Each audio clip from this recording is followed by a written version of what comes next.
ये कहते हैं कि गरीब आलिम दीन हैं इनके पास ये शरई फ़कीर है, उनके पास ज़्यादा पैसा नहीं है।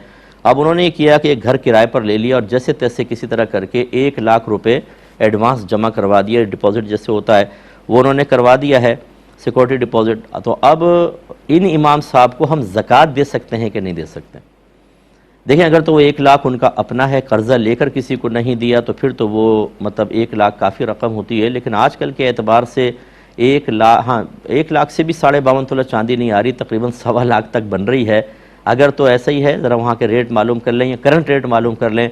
अगर 52.5 तोला चांदी 1 लाख से ज़्यादा की आ रही है और इमाम साहिब के पास इस 1 लाख के अलावा और कोई चीज़ ऐसी नहीं है जो हाजत असलिया से ज़ायद हो कि इसके साथ मिलकर वो 52.5 तोला चांदी की रकम तक पहुँच जाए, अगर आपको अंदाज़ा है कि ऐसा कुछ भी नहीं है, तो वो फिर ज़कात के मुस्तहिक़ हैं, आप उनको ज़कात दे सकते हैं।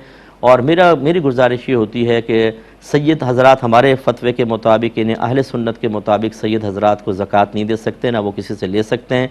और इसी तरीके से जो ये उलमाए का तबका है, दीनी तबका, गुरबत अगर है तो इज़्ज़त नफ्स को मलहूज़ रखते हुए, उनका बल्कि एहसान तस्लीम करते हुए नफली सदक़ात से उनकी आप मदद कीजिए, बड़े एहतराम से, अदब से। ये ज़कातें अगर हम कह कर देते हैं, हम एक आदमी को आप बताएं, अगर वो आलिम दीन हैं, अगर वो मस्जिद के इमाम हैं, वो बेचारा ख़ुद ज़कातें लेगा, क्या वो किसी को नसीहत कर सकता है? कौन उसकी नसीहत को कबूल करेगा? हम तो जब हमारे कोई एहसान ले लेता है तो फिर उसके बाद उसकी नसीहत तो हम पर असर नहीं करती है। इसलिए अहले इल्म तबक़े को भी चाहिए कि वो अपने आप को मौसर से मौसर बनाए, अपने घर वालों के लिए भी और अपने ज़िंदगी को गुजारने के लिए भी। हमारे यहाँ अक्सर ऐसे होता है कि बस इदारे में पढ़े, फिर कहीं पे इमामत कर ली, आगे बढ़ने का जज्बा ही नहीं है, रिज़्क़ हलाल में वुसअत पैदा करने की सोच और फ़िक्र ही नहीं है, उन उमूर को इख्तियार नहीं करते कि जिनके ज़रिए रिज़्क़ हलाल में वुसअत पैदा करके वो अपने आप को किसी से गैर मोहताज करके अपनी ख़ुददारी को कायम रख कर अच्छे अंदाज से तबलीग दीन कर सकें।